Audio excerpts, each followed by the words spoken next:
na ako. Ha? Paano ka nabuntis? Wala ka namang asawa. Hello po. Nagbibigay po kami ng pera sa mga nangangailangan. Hello po, Mayor. Ako po, kailangan po namin ng pera. Ay, Mayor, buntis ako. Mas kailangan ko yan. Oo, mas kailangan mo nga kasi buntis ka. Ito, sino to? Thank you. Tsaka pala, magbibigay kami ng bahay at lupa sa mga may kailangan. Kami po, Mayor. Kailangan po namin ng bahay. Wala na po kami pagrenta. Hindi. Buntis ako. Kawawa naman yung bata kung wala siyang bahay, di ba? Oo nga, mas kailangan niyo yung bahay. Ito, sa inyo yung bahay. Thank you. Sandali lang. Bakit? Sinungaling to babaeng to eh. Hindi naman totoong buntis yan. Totoo nga. Manganganak nata ako. Manganganak na daw. Manganganak? Tignan ko na lang kung anak yung lumabas dyan. Ang baho, ano yun? Diba? Sinungaling kong babaeng to. Nagdadalang tae lang pala. Sa akin niyo na lang po ibigay yung pera tsaka yung bahay. Bakit anak? Kasi Nay, buntis ako.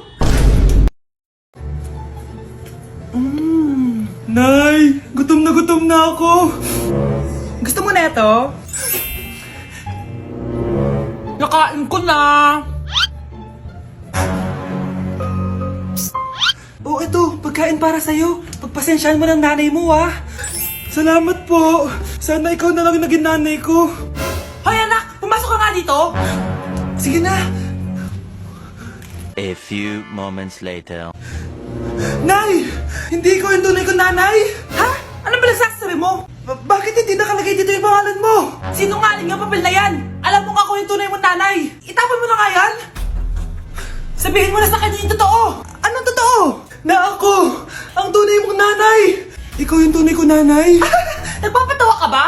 Sa akin lumabas yan eh. Ano ba talaga? Magpa-DNA test na lang tayo. Malalaman ko na kung sino totoong nanay. Ang tunay mong nanay ay siya. Siya yung nanay ko. Hindi pwede to. Ayoko. Diba? Tama ako. Ikaw na lang nanay ko. Ampunin mo na ako. Huwag ka na makulit. Palayasin mo na yan. Ayaw kita maging nanay. Ang sama ng ugali mo. Anak, kumakalat na pala yung mga zombie. Talaga, Nay? Oo, anak. Mag-ingat ka. Opo, Nay. Tatawagan ko pa yung boyfriend ko. Ba't naging zombie ka, babe? Ayoko na mabuhay. Gagatin mo na lang ako, babe. Dito. Sino ka? Walang hiya ka, babe. Sabi mo ako lang kakainin mo. Mari, ano mangyayari sa'yo? Alam kong marami akong utang pero huwag mo akong kakagatin. A few moments later. Nay, ano gagawin natin? Di ba yung mga zombie kapag kinagat tayo, magiging zombie din tayo? Opo, Nay. Paano kung tayo kumagat sa mga zombie? Magiging tao din sila. Talino mo talaga, Nay. Kagatin natin sila, anak. Sige po, Nay.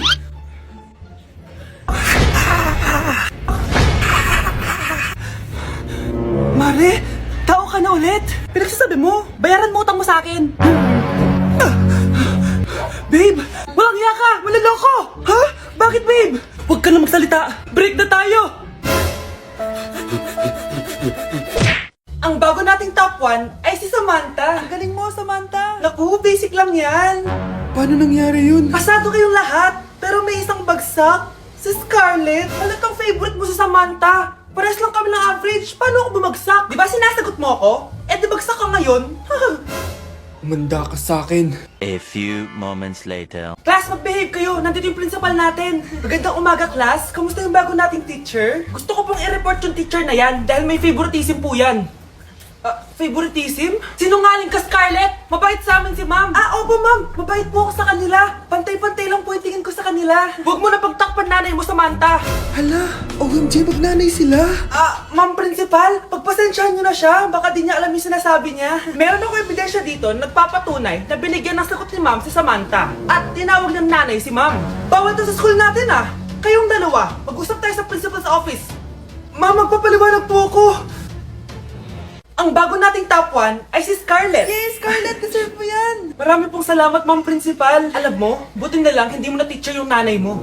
Anong sabi mo? Hindi mo ba alam na magkapatid kayo ni Samantha? Iisa lang kayo ng nanay. Anak ko, binilan kita ng bagong cellphone. Di ba gusto mo to? Oh, thank you po, Nay. Magagamit ko po to sa school. Nay, meron din po ba ako? Anak, sa susunod ka na lang, ha? A few moments later. Wow, bagong cellphone? Ang ganda, di ba? Pwedeng patingin? Sige ate, oh. Paborito ka talaga ni nanay, no? Deserve mo naman. Salamat, ate. Deserve mo din to. Ate, ba't mo ginawa yun? Eto ang tatandaan mo. Ako ang magiging paborito ni nanay. Basag na. Aray! Nay! Oo, anong nangyayari dito? Nay, sinaktan po ako ni Kyle. Totoo ba to, Kyle? Nay, hindi po. Binasag niya nga po yung cellphone ko eh. Hindi po totoo yan, Nay. Sinungaling ka. Kyle, anong nangyayari sa'yo? Lumalaki na ata ulo mo. Nay, may kailangan kang marinig. Deserve mo din to. Ate, ba't mo ginawa yun? Eto ang tatandaan mo. Ako ang magiging paborito ni nanay. Nay. Lalo mo lang ako binigyan ng dahilan kung bakit hindi ikaw ang paborito kong anak. Hoy Mars, may nagpadala na regalo sa inyo. Pero bawal pa daw buksan. Sige Mare, salamat Anak, may nagpadala na regalo sa atin. Ang laki naman neto, Nay. Kaso, bawal pa daw buksan. Sige po, Nay. A few moments later. Kabadrip, mga bobo kasi, mga bobo! Tutulog na lang ako. Savage!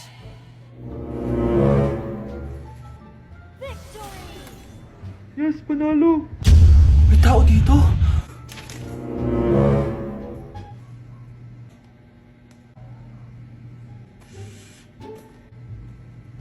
One hour later. Anak, magtik si Mare. Buksan na daw natin. Sige po, Nay.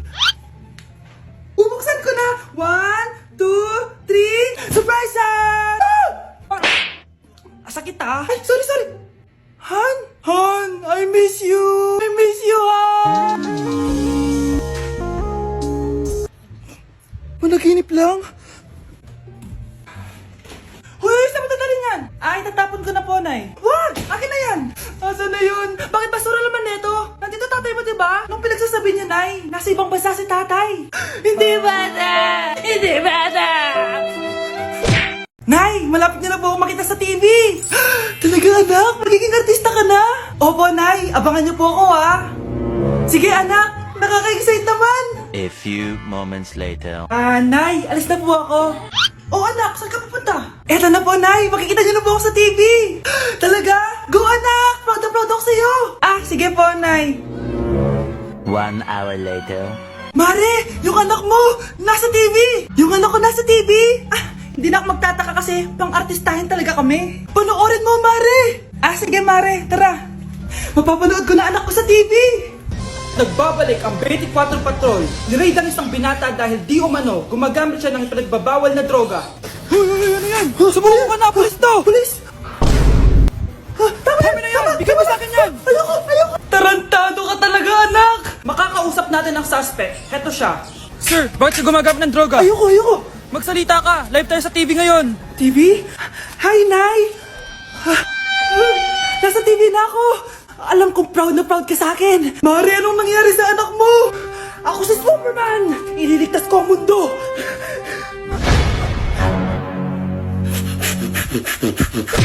Palimos po! Sino ba tumaingay na to? Patawad! Malis ka na! Sige na po! Wala na po ako makain eh! Say, baka na naman malimos? Wag dito! Malis ka na! Ito, pambili ng pagkain. Sorry, ito lang yung meron ako eh. Salamat po! Ba't may camera? At dahil mabait ka, meron kang 1,000 pesos! Thank you po! Ba't ang ingay doon? Ano yun? Kailangan lang mo daw ang mga kagaya mo. Mabait at may puso. Hoy! Ano yan? Nay, vlogger po ata sila. Ayan guys, yung mataray na babae kanina. Anong sabi mo? Umalis na nga kayo dito? Layas! Nay! A few moments later. Uy, Mare! Mare, sikat ka na! Ang sama daw ng ugali mo! Ha? Ah, di totoo yun. Alam mo yung mga fake news, di ba? Ang bait ko kaya. Tignan mo na lang, Mare. Fake news lang to. Totoo nga. Di pwede to. Palimos po. Hoy, ikaw! I-delete mo na yung video na yun! Ano pa pinagsasabi nyo? Kunwari ka pa ha? Eto ka. Hoy, hoy, hoy! Ano yan? Ah, wala to, Kap! Ah, huwag ka na magsalita! Sumama ka na sabi sa presinto! Wag po, magbabago na ako. Anak! Yes! Ang taas ng score ko! Anong score mo, Scarlett? Ah, 19 yung score ko. Ay, hindi perfect. Buti pa ako, naka 20. Bawi ka na lang next time, ha? Scarlett, nagawa mo ba yung assignment natin? May assignment tayo? Hala, di ko nagawa! Huwag mo nang sasabihin kay Mama. Ah, sige, di ko sasabihin.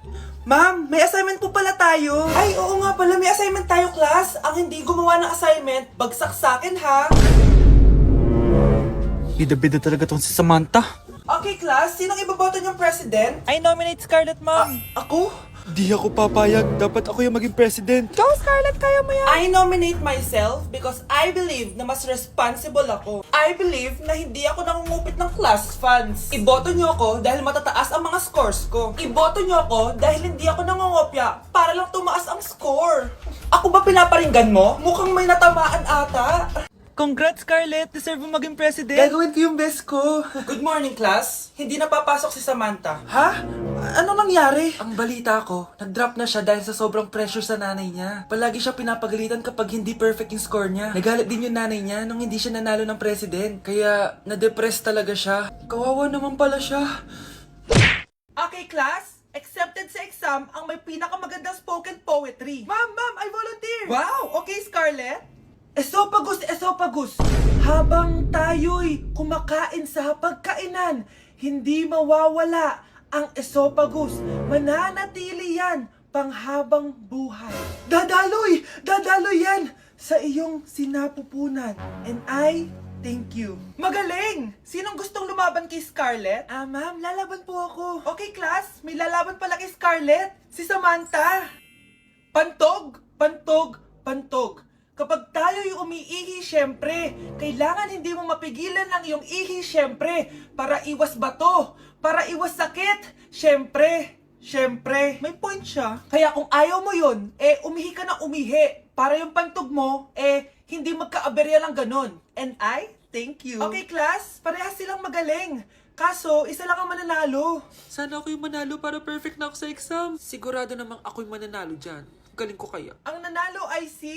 Ako po, ma'am. Lalaban ako. Sige, Michael. Putok. Nangangamoy putok na dito. Matuto rin kayong maligo.